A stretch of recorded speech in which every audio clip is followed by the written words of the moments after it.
Let's get into your full forecast here, starting with the current conditions. And one thing we are still seeing here this afternoon, especially built up into the foothills and over the mountains, all that white and gray shading. Quite a bit of cloud cover still built in against the mountains. Here in the valley, those skies are mostly clear and we're enjoying sunshine, same as over in the desert.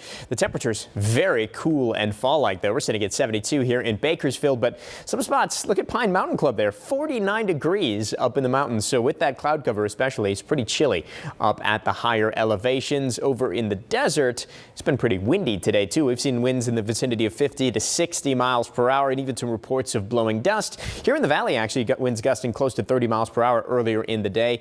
The Valley Air District did actually issue an air quality alert due to blowing dust. However, since our winds are dying down, that's not going to be too much of an issue for much longer, because here's your wind forecast for tomorrow.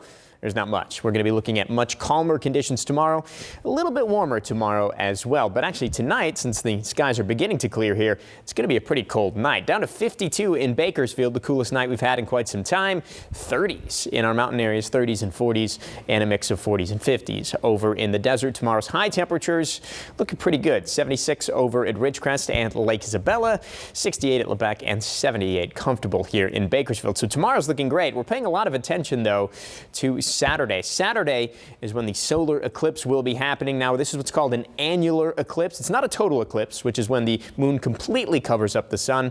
This is when the moon covers the sun and you can still see a little bit of the sun on the outside. They sometimes call that a ring of fire eclipse. That's what we're looking at this year.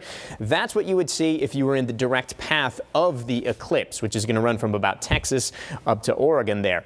That's not exactly what we're going to see. We're going to see about 70 to 80% coverage. So the sun is going to look more like a crescent for us. You're not actually going to see this black circle here, just the crescent sun, and that's going to be just before 9:30 on Saturday. Skies are looking decent, mostly clear to partly cloudy. So some clouds out there, but I don't think it's going to be enough to completely block out the eclipse. And once again, I've been saying this for a couple days, don't look directly at the sun. Get a pair of eclipse glasses if you do want to watch the eclipse. For tomorrow, again, beautiful day, lots of sunshine through the day, comfortable temperatures even into the afternoon.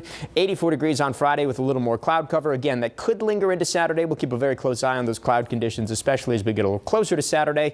But overall, a beautiful forecast for the next few days. Warmest temperature is on Monday, and that's only 86 degrees, so really not too bad. Look at our mountain communities here. Lake Isabella in the 70s for the next couple of days, and then bumping up into the 80s as we head into the weekend and into next week. For Fraser Park and Tehachapi, high temperatures starting off in the 60s, and then going to be climbing into the 70s to round out the forecast.